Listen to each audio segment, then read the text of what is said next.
MotorTrend.com or visit our 35,000-foot indoor showroom today. Motor Trend Orlando. Single year because she's in foster care, because her father abused her, and her mother couldn't believe her. She is the child I am for. I am a volunteer child advocate. I am you. Florida residents call toll-free 866-341-1425.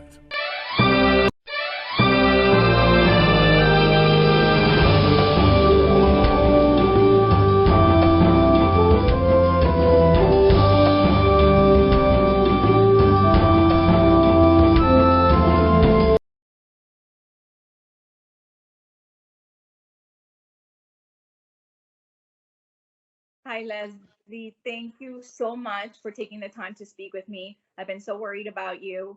And as a host of the Hispanic Speak Out TV and Latina Role Model, I wanted to check up on you, not only as my friend, a mother, my physical instructor, but also as a person and being on the front line in this moment in history. So you were deployed last weekend, right? I just want the community to know what you're doing and what your worries are and what you're going through being on that front line. Thank you for having me, Maribet. I was deployed about 2 weeks ago, actually. I was on a mission to Germany, which was a big mission. And with the COVID-19 pandemic that we're experiencing, that mission was postponed, and I was activated to be part of a medical team to assist at a hospital that's having a major COVID-19 outbreak here in Georgia. Okay. And today, you look a little bit refreshed, thank goodness. But I know that I've been checking up on you. And like I said, you're an inspiration to so many women in Central Florida that follow you, and you're most of our physical instructor, and we're missing you a lot. But you've also kept it real, and you've also had those moments where you've broken down and cried, and you're wearing your mask. And can you tell me a little bit about that experience? Because I know when you suffered your first loss of a patient, it was very hard and tolling on you. It was, and as you said that, like, I literally got chills through my body because I relived it again. When I first got to the hospital and I was issued my scrubs and I was assigned to a unit, I honestly had no idea exactly what I was about to encounter. And it just so happened that I worked in the MICU, which is the Medical Intensive Care Unit. And that is the unit where patients go when they are about to expire. Every patient on that floor is positive for COVID-19. Every patient on that floor is on life support and intubated. And it was very difficult. It was very difficult to walk into a patient's room knowing that they have the virus, that I'm taking a chance to contract the virus myself, but also knowing that there was absolutely nothing that we can do besides comfort care at that point to help these patients. And you have a son as well that is serving during this pandemic, right? Can you tell me a little bit about your son? Absolutely. It's an amazing experience. All of this has been an amazing experience. Even though we go through a lot of emotions, and yes, I've had so many emotional breakdowns. And one thing that has gotten me through this is having a piece of home with me, and that's my son. My son is also a soldier medic, and he happens to be on this mission as well. We're working in different units right now. And every time I had an emotional breakdown, I would just send him a text message, and we would reunite downstairs in the lobby, and he would just hold me and listen to me. And having that has honestly helped me get through the toughest times that I've experienced while being here. And how about your daughter? Because you also have a young daughter at home, and I think that's one of the difficult moments that you've expressed, having to leave with her. having to leave her while you go help and serve others? It is. I think that is one of the most challenging parts, is being a full-time hands-on mother. And when duty calls, you just have to go. And although it is an honor to be able to serve and live out my purpose right now, at the same time, it's really challenging knowing that I have part of my heart back at home.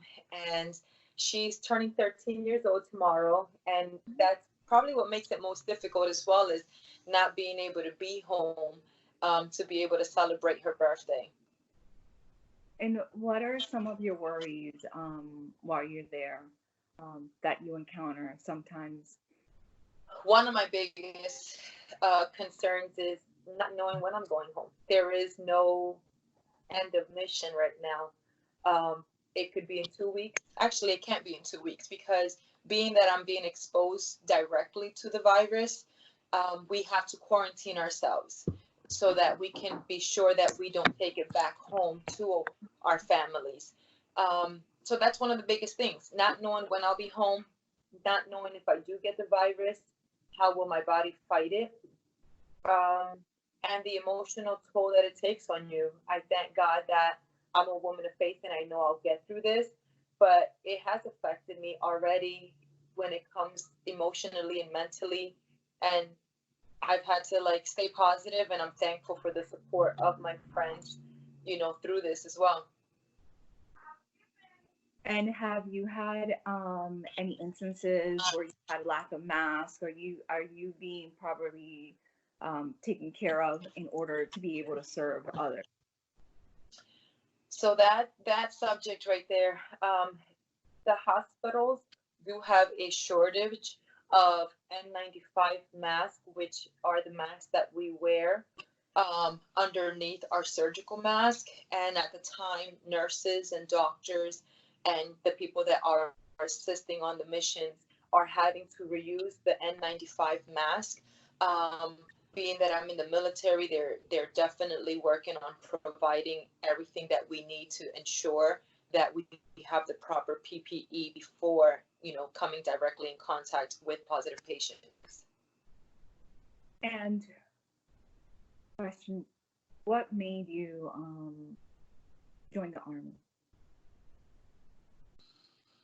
So I knew I wanted to join the Army since I was 14 years old when I first joined JROTC. I became a teenage mom, and I wasn't ready to leave my son to join the military. When my son joined the military, became a soldier medic, and I got to a place in my life where I realized it was either now or never. And I never wanted to look back on life and have that regret. What if I would have joined? So I made a tough decision at the age of 35 to take that oath and volunteer to serve my country. And I have no regrets. And since then, you're also a physical fitness instructor. You're going to school for that as well. So I just want to take a minute.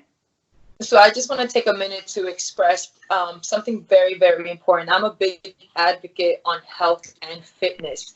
I'm a big advocate on that. So the fact that I've been in school, working and learning hands-on, helping people lose weight, so that they don't encounter these other health conditions, I realized that you have a better chance to fight this virus and any other health condition you encounter when you actually do change your lifestyle and live a more healthy, active, fit lifestyle. Yeah, it's good that you say that. Sometimes life throws things at us that we don't expect. Because I've had family members that have had to fight cancer and other diseases, and they actually have lived a healthy lifestyle, but I don't know why life has taken them. But for the most part, if you're healthier, what you're saying is that you have a better livelihood. I mean, if you think about it, if you have a pre-existing condition, your body has to fight on a daily basis already to function. So when you get attacked by a virus or any other health condition, now you're putting an overload on your body, which is why it's so important to do your best on a daily basis and take care of yourself, so that if you do encounter the virus or any other condition, you just have a better shot at fighting for your life. I can't even imagine there. Like I said, it's so refreshing to see you today, because I know that when I've spoken to you the past few days, due to your schedule, or you have very like seconds to speak because you're either tired with your shift. So how is that going? How are your shifts going? What kind of shifts are you on? So our shifts are 12 hours long. We work from 7 to 7. I'm very thankful for the leadership that we have on this mission, because our emotional, mental, and physical health is super important. They give us the time to be off in between shifts so that we can actually go and exercise. We have a chaplain that we can go speak to. The support from other soldiers is there. So that actually helps us be able to overcome the different things that you feel when you're having to deal with these patients. Yesterday, I want to say this. Yesterday, I had the opportunity to work at a different portion of the level 8 unit, which are patients that actually are not on life support, that are not ventilated, that are able to breathe on their own. And I had the opportunity to work with these patients and help them get out of bed and work towards being able to walk without being short on breathing, without having a cough attack. And yesterday was our first day where we were actually able to release a patient to go home to their family. And that was an amazing feeling. I know, because you look like a different person today. I'm telling you, the person that I expected to receive on the phone, I mean, that's why I think it's important that you have that time to take care of yourself, and you are exercising even though you're there, and you do have the chapel and other soldiers to rely on. But you look like a totally different person, and those 12-hour shifts, can take a toll on you, because you're seeing their physical and mental health deteriorate in front of you. So is there anything that you would like our viewers to know, or any message that you want to send out to the community? Absolutely. I think that we live in a world where if it doesn't directly affect us, we don't take it too serious. And seeing it firsthand for myself with my own eyes, being there, watching somebody pass in front of me, it was the hardest thing ever, but it was a serious reality check that could have been my father, my grandfather, that could be your loved one. And even if you get it, even if you're healthy, and even if you have the ability to overcome it, you may give it to somebody else who does not have that ability. So for the sake of others, it's time for us to be selfless, stay home, take precautions, so that we can take care of one another and get over this sooner than later. And thank you, Leslie, for saying that, because sometimes it takes, you want to serve others more than yourself. Because the first time it hit me is when I looked into my parents' eyes before they did the stay-at-home order. And I looked at them, and I would not want them to suffer. I wouldn't want my kids to suffer. I wouldn't want not to be able to be next to them if they were to contract it. So we are all at home. We've been at home, closed my office, my associates, my attorneys are at home. So please, everybody, the way that we can help is staying at home, and it's to keep everybody safe, our families, other people's families, and ourselves. But thank you so much for sharing with us today. And I just want to tell you that as a friend, I am super proud of you, and I am thankful for your service and all your colleagues and all soldiers and everyone that is in the front lines and all the medics. And I can go on and on and on, but thank you. Thank you for having me. Single year because she's in foster care, because her father abused her, and her mother couldn't believe her. She is the child I am for. I am a volunteer child advocate. I am you. Florida residents call toll-free 866-341-1425. Difference. Now, So the reason I know. So the reason why you see a difference in my energy and how I look and how I feel right now is from my experience yesterday. My first experience with COVID-19 was off the bat the most horrific it could be, and it literally messed me up emotionally, and I was able to share a part of that with everybody so that they can really see how real it is. And yesterday I had the opportunity for the first time to actually see a patient be sent home, and that gave myself a sense of hope. Like, there's definitely hope for these people. The part that affects me and my heart really goes out to all the nurses that work every single day. These nurses are working 6 days a week on these floors with patients and seeing them fighting for their lives, and they're not being relieved. They're having to work 6 12-hour shifts, and it's taking a toll on them so much. So I definitely want to lift them up in prayers, and everybody send well wishes for them as well, because they're the ones that are in there day in and day out. And it's hard. It's hard. yeah, I mean, this is just a crazy time for everyone. Well, like I said, I just want to say thank you, and my family, is always praying for you. We'll be sending a special prayer for you and everyone else. But thank you, Leslie, for being here with us. Thank you for having me, Mariva.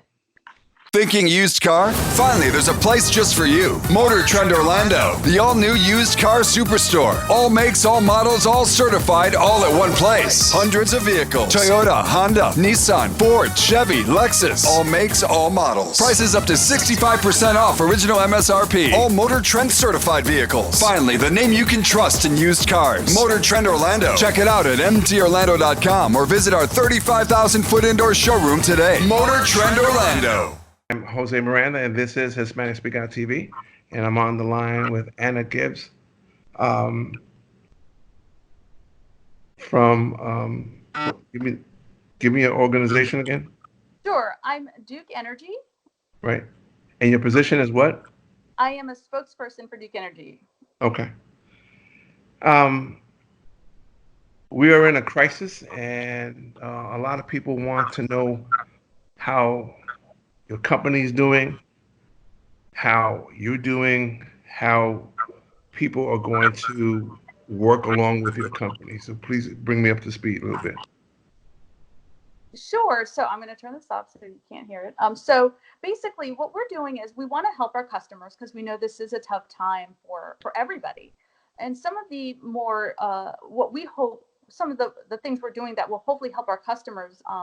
Number one, we suspended what we call disconnects. So if there's a person who cannot pay their bill right now, Right. we're suspending basically, typically if you couldn't pay your bill, ultimately we would shut off power. But in this case, we're suspending that. So if you do not pay your bill right now, we are not going to shut you off.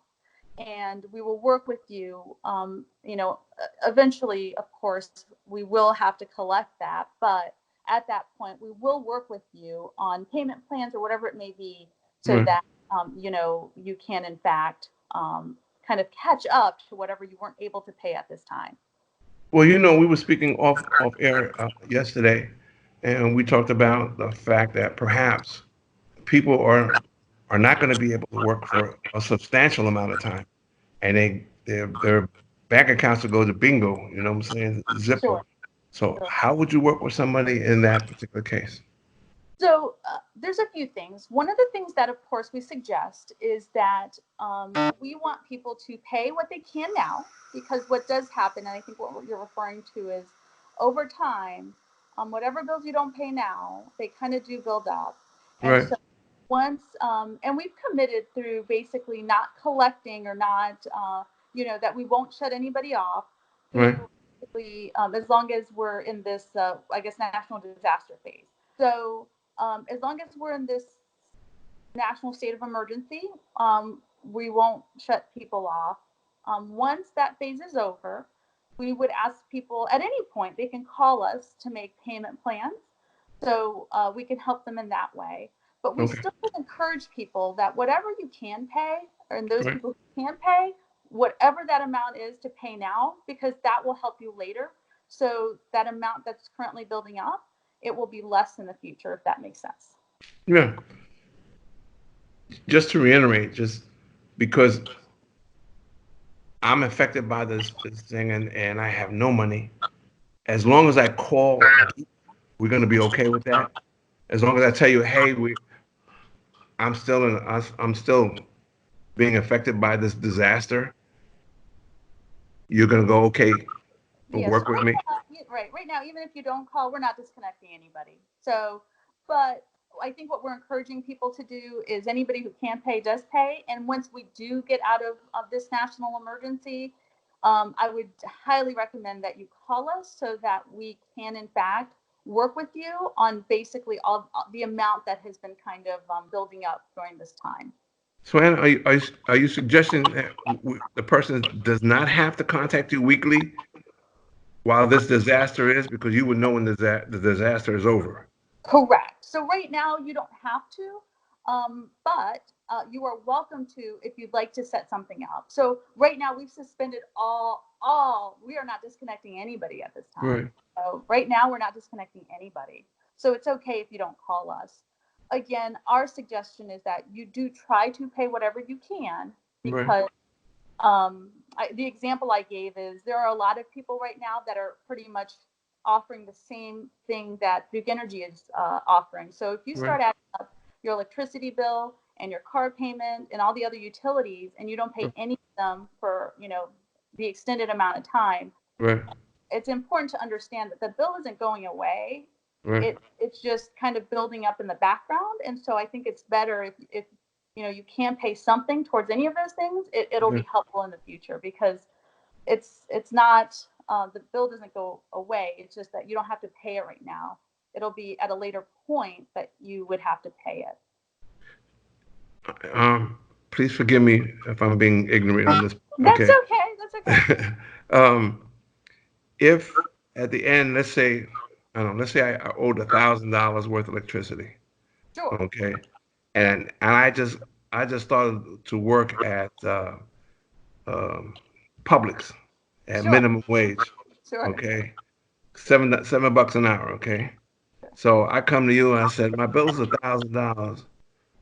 I'm working at Publix. All I can afford is $20 a week. What would Duke Energy say at that point? Yeah. So we would work with you on basically that's basically a payment plan, right? Yeah, Um, it would be that's a kind of yeah. right. We're hoping Plus, that you would have the current bill. yeah, because you still have the current bill. So yeah, we would try to work with you on a payment plan like that. Typically what happens is they would take that total, divide it up over a certain number of months in Right. addition to your current bill. So that's But what we would do. sometimes, no offense, sometimes Duke Energy can be kind of brutal when you're talking to them on the phone. Your people will say, no, you only have two payments, and if you don't bring it in by that date, I'm gonna take your ankle. You know what I'm saying? Yeah.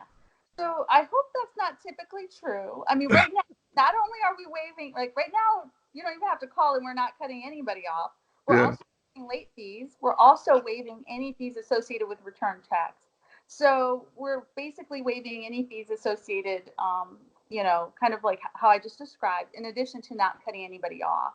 Okay. So and again, even I think it's important to understand, even though we've done all of this, even on what we call a blue sky day, meaning there's no storm, that nothing's happening, Right. even those times, we actually do have programs to help people or to work with people, so that if you call us, if you have a problem and you call us, we Mhm. will work with you. So it may not be to the extreme that we're currently sharing with our customers, Right. but we always encourage you to call us so we can work with you. And there are actually agencies that also can help if you qualify Right. to help pay your electricity bill, but you have to qualify based on need. Does your staff undergo specialized training on how to deal with people that are anxious and indigent in some ways? So they go through a variety of training, Right. and in addition to that, so if you envision, it's probably very similar to many other call centers. They have access to, depending on what people are specifically calling about, where to send them for help, if that makes sense. So Mm-hmm. yes, and I can't talk about specific customers, but you can envision that there are all kinds of customers that call for all kinds of things, and that may be maybe Well, I'm just saying when we talk to people and they tell us about Duke Energy, there's some good and there's some you're a tough people to talk to, and I wanted to know as we unwind this hopefully soon and we become and I'm not sure what normal is going to be a thing anymore. right. I think we're all asking that. Yeah, so when that comes back, are you guys going to try to be a little bit more service friendly? I guess that's not the word I'm looking for. So yeah, no. So a few I'm things. not knocking you, mind you. I'm just relaying how people see you guys. I mean, I'm disappointed and a little sad to hear that that's how people see us. We try to pride ourselves on great customer service. In Mhm. fact, I know that it sounds like uh, your uh, your listeners or viewers are actually the Spanish community. So we actually have Spanish speakers. Please know that if you can share that with your community. That we, Mhm. that's what I mean. We try to accommodate and do the best we can. We will, even on when these things are not occurring, we do Right. work with people outside of this. So outside of coronavirus, outside of a Right. hurricane, we may have special programs when those occur, but on a normal average every single day, Right. we actually do work with people, very similar to how I described Mhm. on, if somebody has a bill, I mean, you can change the date that your bill is due, but if you're having problems paying your bill, you can call us and we will work with you. Right. Now, as you can imagine, there's a limit to that. Does that make sense? Yeah. Yeah. I'm not talking right now, but when you tell me that somebody's upset, there's a limit to. Yeah. I mean, it could be anybody. Doesn't have to be a Hispanic speaking to you. It could be anybody. They're in a bind. Right. A life bind. Okay. And they come to you and say, "Hey, things are really, really tough."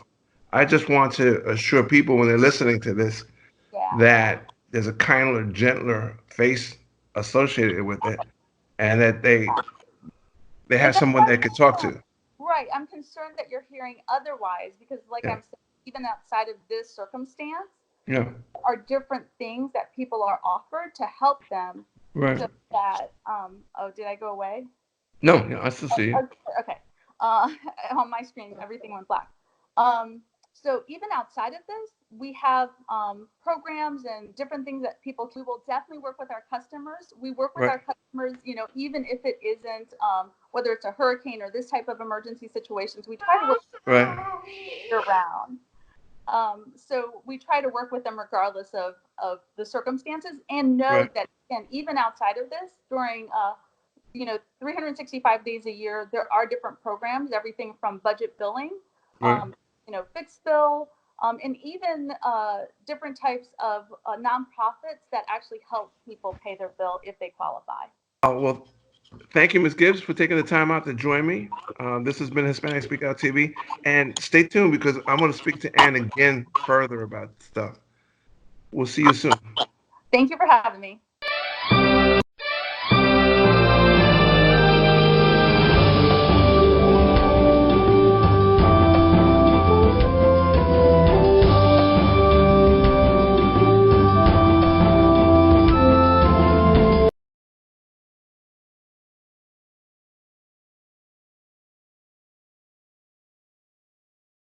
Single year because she's in foster care, because her father abused her, and her mother couldn't believe her. She is the child I am for. I am a volunteer child advocate. I am you Florida residents call toll-free 866-341-1425.